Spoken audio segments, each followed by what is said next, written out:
कोणी एकादशीच्या दिवशी केळी खाईल मी त्याला शाप देतो, म्हणले त्याच्या मुलाची बुद्धी भ्रष्ट होईल.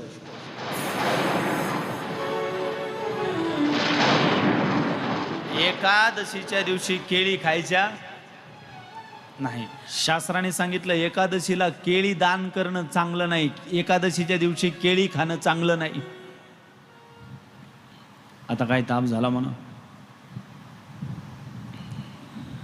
मी तर बळच बाजारात पाठवून केळी आणायला होते. एकादशीच्या दिवशी जर केळी खाल्ली तर म्हणले मुलगा वाम मार्गाला जातो. एकादशीच्या दिवशी केळी चालत नाही.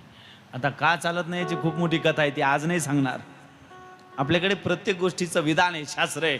एकादशीच्या दिवशी केळी दान करायला चालत नाही, एकादशीच्या दिवशी केळी खायला चालत नाही. त्याचं कारण आहे. आज सांगू कथा का उद्या सांगू? आजच सांगू.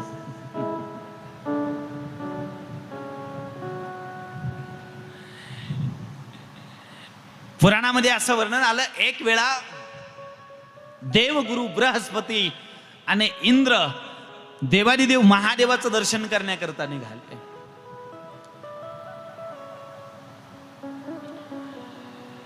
आणि ज्यावेळी दर्शनाकरता निघाले त्यावेळी पुराणामध्ये असं वर्णन आलं, माझे महादेव एकांतामध्ये राहणारे देव, कैलासामध्ये राहणारे देव आणि मृत्यू लोकामध्ये नित्य आमच्या तुमच्या जवळ राहणारा देव जर कोणता असेल तर तो माझा महादेव आहे. जवळ राहणारा देव.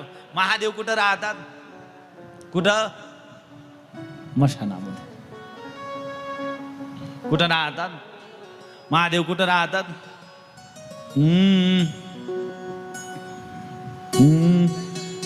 दंदन भोलाना तुम्हारे कवड़ी नहीं खजाने में,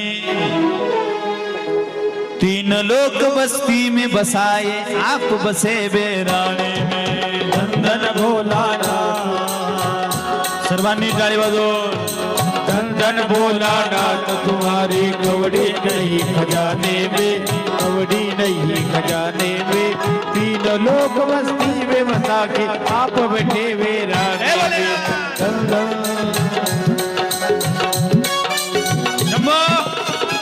जय हो, जय भोलेनाथ, हे शिव शंभो. सर्वांनी टाळी वाजवून जय हो.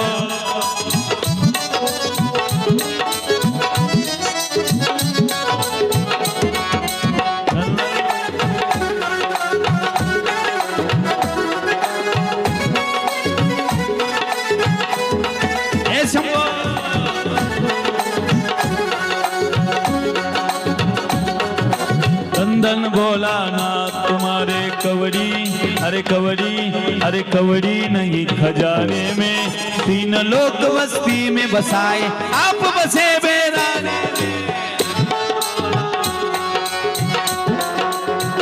हे शंभो.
आशुतोष प्रभु अवदर दानी आरत हरव दीन जन जानी आशुतोष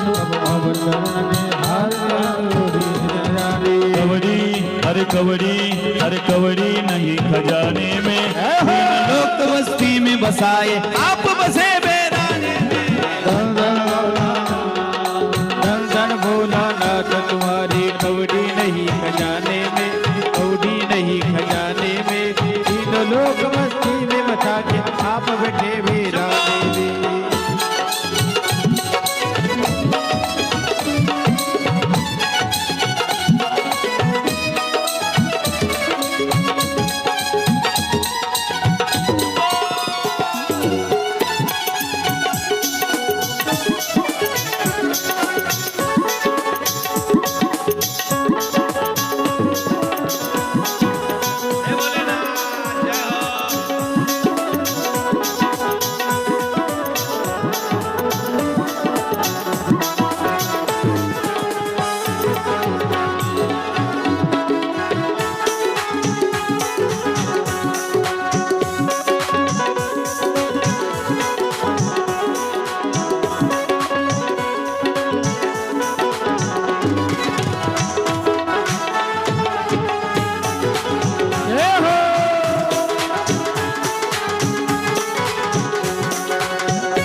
बोलिए भोलेनाथ भगवान की जय उमापति महादेव की जय हर महादेव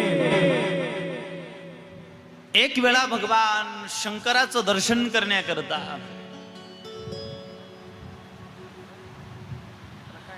इंद्र आणि गुरु बृहस्पती निघाले, परंतु त्याच वेळी भगवान शंकराचं भोलेनाथाचं दर्शन करून दुर्वासा येत होते. आणि ज्यावेळी महादेवाचं दर्शन दुर्वासाने केलं त्यावेळी महादेवाने प्रसन्न होऊन स्वतःच्या गळ्यातली माळा दुर्वासांच्या गळ्यामध्ये घातली. शास्त्र म्हणतं गुरुने गळ्यामध्ये घातलेली माळा ती माळा तुमचं भाग्य बदलणारी असते, प्रारब्ध बदलणारी असते. म्हणून गुरुने स्वतःच्या गळ्यातली माळ जर तुमच्या गळ्यामध्ये टाकली तर समजायचं साक्षात महादेवाने आपल्या गळ्यात माळ टाकली. कारण गुरु साक्षात महादेव स्वरूप. पण कधी कधी माणसं गडबड करतात, त्या माळेची किंमत कळत नाही, कुठेही ठेवून देतात, कुठेही टाकून देतात. आज दुर्वासांच्या गळ्यामध्ये माझ्या महादेवाने माळ टाकली आणि ज्यावेळी ती माळ घातली त्यावेळी दुर्वासांना अति आनंद झाला. परंतु दुर्वासा दर्शन करून निघाले आणि दर्शन करून निघालेले दुर्वासा मार्गामध्ये गुरु बृहस्पतीला आणि इंद्राला पाहतात. महाराज दुर्वासाने विचार केला, मी महात्मा आहे म्हणले, माझ्या गळ्यामध्ये महादेवाने माळा टाकली, मी महात्मा आहे, मला सिद्धीचं काय करायचं. आणि तीच माळा दुर्वासाने महाराज इंद्राच्या गळ्यात टाकून दिली.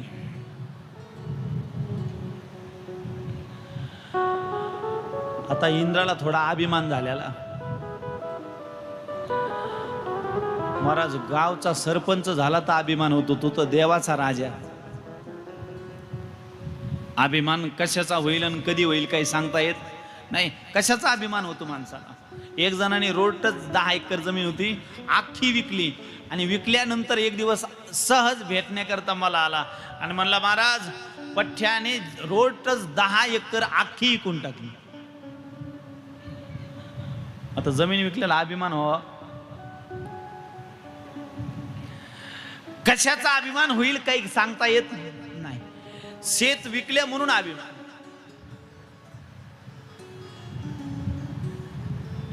आणि जीवाला लवकर अभिमान होतो.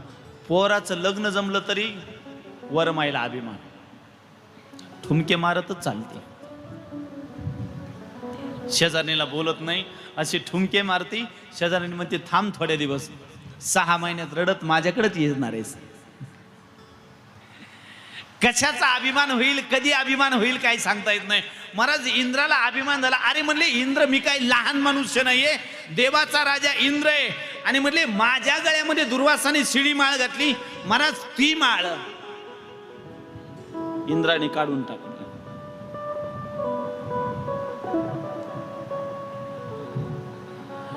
ती माळ इंद्राने हत्तीच्या गळ्यामध्ये टाकली. महाराज तीच माळ हत्तीने पायाखाली तुडली. दुर्वासा गेले नव्हते लांब. दुर्वासाने माग फिरून पाहिलं आणि म्हणले भगवंताच्या गळ्यातली माळा या इंद्राने आज हत्तीच्या गळ्यामध्ये टाकली. इंद्राला शाप दिला, ए इंद्र तू माझ्या महादेवाच्या मालेचा अपमान केला, मी तुला शाप देतो, तुझं इंद्रासन जाईल. महाराज इंद्रासन केवळ दुर्वासाच्या शापाने गेलं. त्या हत्तीला शाप दिला, ए गजराजा तू त्या भगवंताच्या मालेचा अपमान केला, जिथून माळ खाली टाकली तिथून तुझं मुंडकं तुटल. आणि महाराज बाजूला देवगुरु बृहस्पती होते. देवगुरु बृहस्पतीला शाप दिला, म्हणले तुम्ही महादेवाच्या मालेचा अपमान होतो हे पाहत उभा राहिले म्हणून मी तुम्हाला शाप देतो. तुम्ही वृक्षासारखे उभे राहिले म्हणून मी तुम्हाला शाप देतो, तुम्ही वृक्ष होताल.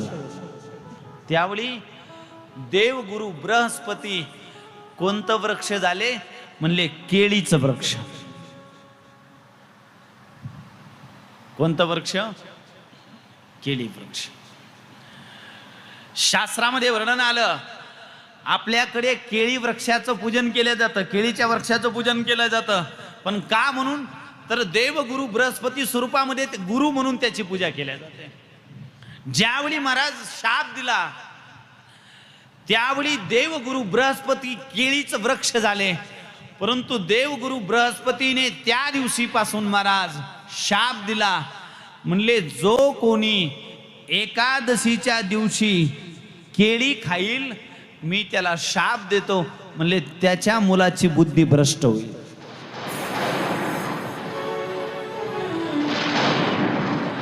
एकादशीच्या दिवशी केळी खायच्या नाही. शास्त्र म्हणतं एकादशीच्या दिवशी जर केळी खाल्ल्या तर मुलाची बुद्धी भ्रष्ट होते. मग तुम्ही म्हणाल महाराज आता आम्ही तर बऱ्याचशा एकादशी केळीवरच काढल्या, आता काय पर्याय? आता काही पर्याय नाही, घरी जाताना केळी मला फेकून मारा.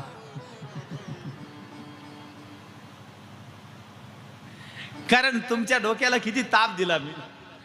शास्त्रामध्ये वर्णन आलं, जर केळी खाल्ली असतील, मुलगा जर पहिल्यापेक्षा जरा बिघडल्यासारखा वागत असेल तर पुराणामध्ये वर्णन आलं, एकादशीच्या दिवशी हातामध्ये केळी घ्या, त्या केळीवरती तुपाचा दिवा लावा आणि तुपाचा दिवा लावून एकादशीच्या दिवशी ती केळी शिवमंदिरात दान करा, म्हणले तुमच्या मुलाची बुद्धी पुन्हा चांगली होईल.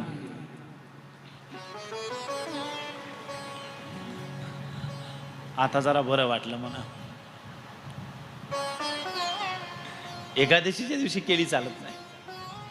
सोमवारी बेल तोडायला चालत नाही. सोमवारी बेल तोडायचं नाही.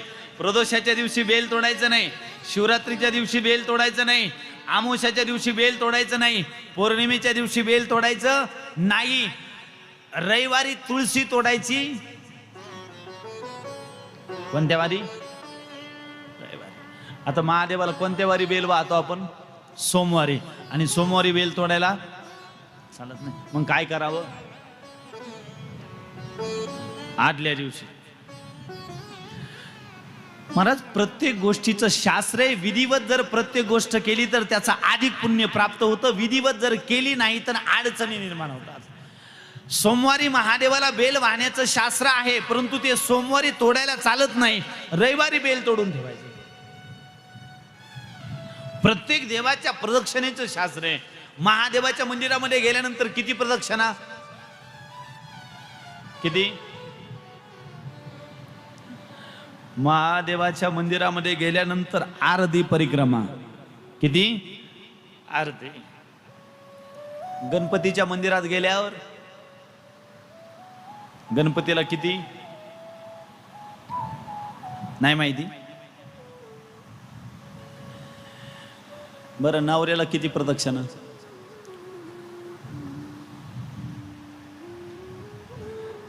गणपतीला किती प्रदक्षिणा? ज्यावेळी गणेश मंदिरामध्ये जाता, गणेशाच्या मंदिरामध्ये गेल्यानंतर गणपती बाप्पाला 3 प्रदक्षिणा. किती?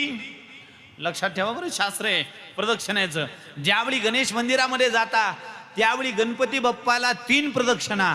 रामाच्या मंदिरात गेले, कृष्णाच्या मंदिरात गेले, पांडुरंगाच्या मंदिरात गेले तर म्हणले राम, कृष्ण, पांडुरंग, विष्णूला 4 प्रदक्षिणा. किती? 4. देवीला 1. देवीला किती? 1. सूर्याला 7. सूर्याच्या किती प्रदक्षिणा?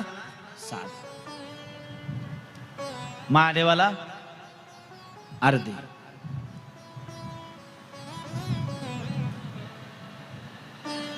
बेल अर्पण करण्याचं शास्त्र आहे. ज्याच्या जीवनामध्ये खूप शत्रू वाढले, खूप परेशानी वाढली, विनाकारण जर शेजारी त्रास देत असेल तर येणाऱ्या सोमवार पासून माझ्या महादेवाचा लिंबाच्या रसाने 5 सोमवार अभिषेक करा. म्हणले जो शत्रू तुम्हाला त्रास देतो तो शत्रू 6व्या सोमवारी तुम्हाला त्रास देणं बंद करेल. किती त्रास देणारा शत्रू असू द्या, विनाकारण शेजारी जर त्रास देत असेल, म्हणले विनाकारण परेशान करतो, काय करायचं? फक्त 5 सोमवार माझ्या महादेवाचा लिंबाच्या रसाने अभिषेक करायचा. परंतु शिवमंदिरामध्ये गेल्यानंतर भगवान शंकराचा अभिषेक करताना, शिवलिंगाचा अभिषेक करताना अखंड धारा, लिंबाच्या रसाची अखंड धारा. जर स्वामी असतील तर अतिउत्तम, नसले स्वामी तर केवळ तुमचा जो गुरुमंत्र आहे त्या गुरुमंत्राचा जप करत करत शिवलिंगावरती लिंबाच्या रसाने अभिषेक करा. म्हणले महाराज शत्रू नाहीत परंतु धनाची कमी आहे. ज्याच्याकडे धनाची कमी आहे त्याने माझ्या महादेवाच्या शिवमंदिरामध्ये जाऊन महादेवाचा उसाच्या रसाने अभिषेक करा. म्हणले निर्धन धनवान होईल. कशाच्या रसाने? उसाच्या.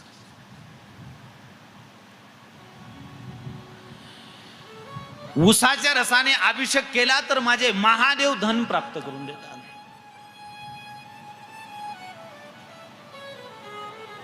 भगवान सुजी म्हणतात, ऋषींनो, ज्याने भगवान शंकराची शिवमहापुराण कथा श्रवण केली त्याला प्रत्येक तीर्थावरती स्नान केल्याचं पुण्य प्राप्त होतं. प्रत्येक तीर्थावरती. म्हणले ज्याने शिवमहापुराण कथा श्रवण केली त्याच्या जीवनातील प्रत्येक दुःख दूर होतात. ज्याने शिवमहापुराण कथा श्रवण केली त्याच्या सर्व व्यथा दूर होतात. भगवान सुजी म्हणतात, ऋषींनो, शिवमहापुराण कथा एकदा जरी श्रवण केली तर जीवनातील सर्व पाप समाप्त होतात. भगवान सुजी महाराज शौनकाद ऋषींना सुंदर एका देवराज नावाच्या ब्राह्मणाचं चरित्र सांगतात. म्हणले ज्या देवराज नावाच्या ब्राह्मणाने आयुष्यभर पाप केलं, ज्यावेळी या देवराज नावाच्या ब्राह्मणाचा जन्म झाला, आई वडिलांनी नाव देवराज ठेवलं. महाराज नावासारखं वागणं नव्हतं.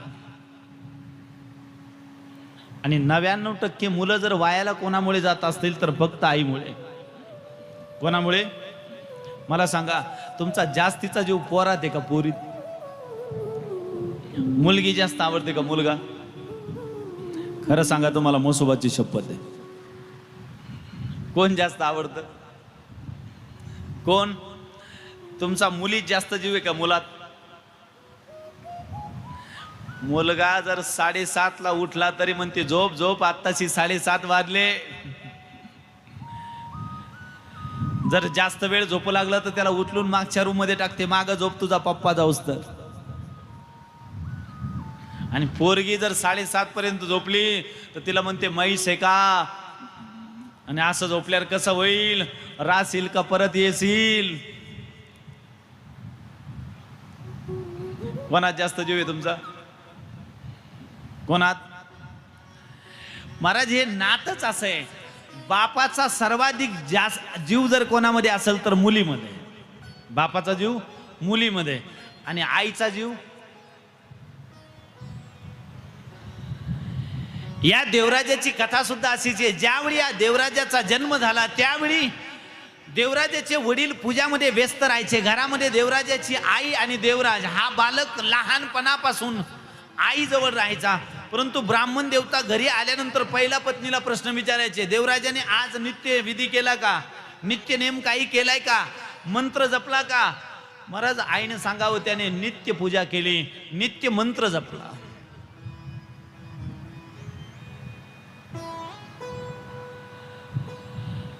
परंतु हा देवराज नावाचा ब्राह्मण घरामध्ये काही करत नव्हता.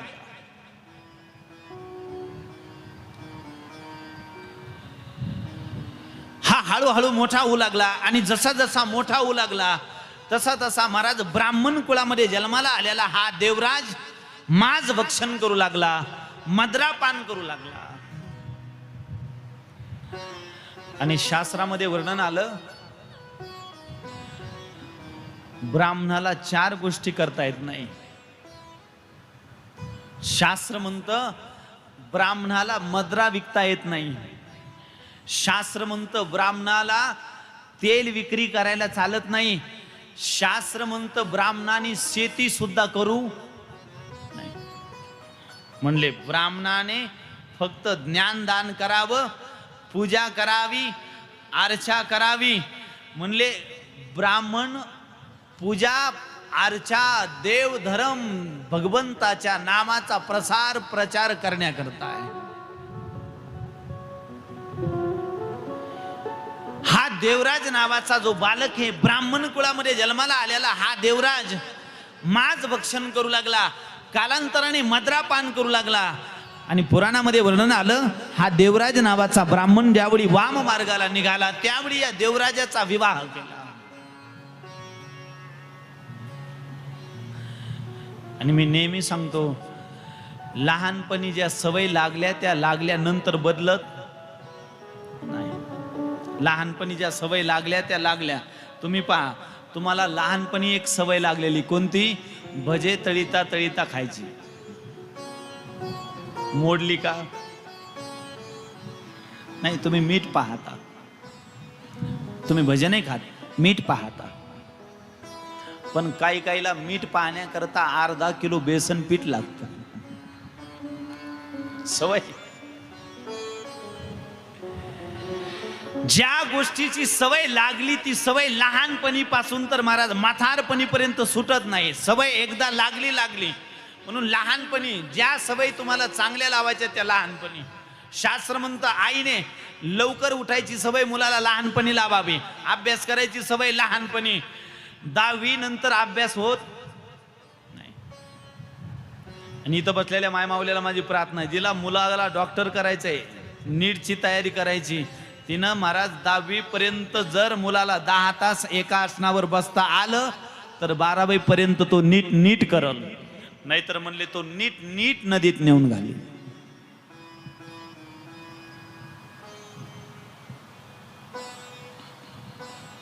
लहानपणापासून सवय लावा. एका आसनावर बसायची सवय लावा. लहानपणापासून अभ्यासाची सवय लावा. या देवराज नावाच्या ब्राह्मणाला महाराज लहानपणी चांगल्या काही सवय लागल्या नाही. हा जसा जसा मोठा होऊ लागला तसा तसा महाराज मद्रापान करू लागला, मांस भक्षण करू लागला. आणि कालांतराने याला मित्र असे मिळाले की महाराज मित्र सुद्धा जीवनामध्ये अत्यंत गरजेचे आहेत. मनुष्य घडतो ही संगतीनं आणि बिघडतो ही संगतीने. म्हणून म्हटलंय, सर्वांनी जोरामध्ये म्हणायचंय, अरे फलसिद्ध संत के संग लाग रे, तेरी अच्छी बनेगी, तेरी अच्छी बनेगी, अच्छी बनेगी तेरी बिगड़ी बनेगी, अच्छी बनेगी तेरी बिगड़ी बनेगी, अच्छी बनेगी तेरी बिगड़ी बनेगी, अच्छी बनेगी तेरी बिगड़ी बनेगी. सोई बड़े तेरे बाग रे, सोई बड़े तेरे बाग रे, तेरी बिगड़ी बनेगी. फलसिद्ध संग लाग अच्छी बनेगी। जय शंभो शिव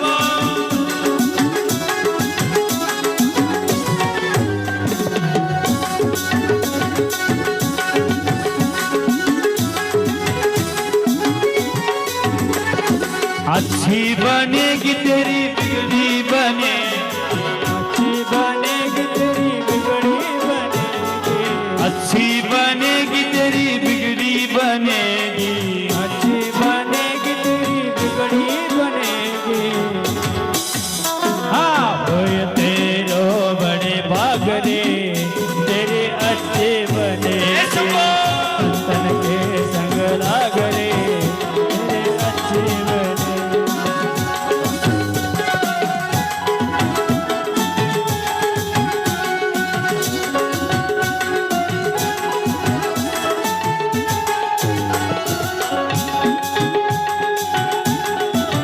जय शंभो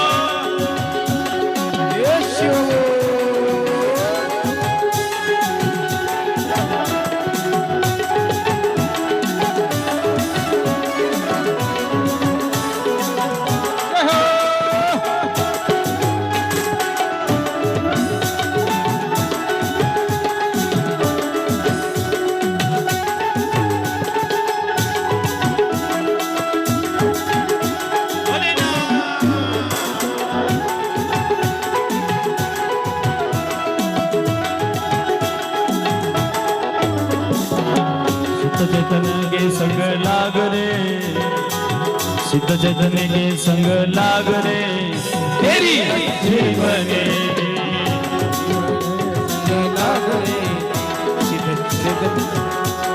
ध्रुव जी की बन गई, प्रहलाद जी की बन गई, ध्रुव जी की बन गई, प्रहलाद जी की बन गई, ध्रुव जी की बन गई, प्रहलाद जी की बन गई, ध्रुव जी की बन गई, प्रहलाद जी की बन गई। गुरु सुमिरन बैराग रे, गुरु सुमिरन बैराग रे, तेरे अच्छी बनेगी, सिद्ध चेतन के संग लाग रे, तेरी अच्छी बने, सिद्ध चेतन के संग लाग रे, तेरी अच्छी बनेगी। जय हो शिव।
बोलिए भोलेनाथ भगवान की जय, उमापति महादेव की जय, सिद्ध स्वामी महाराज की जय। हर हर महादेव।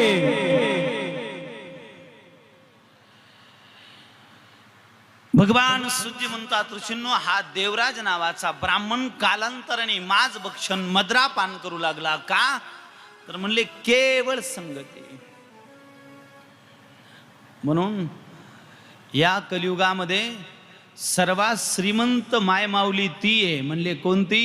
म्हणले जिचा मुलगा निर्व्यसनी आहे, सगळ्यात श्रीमंत।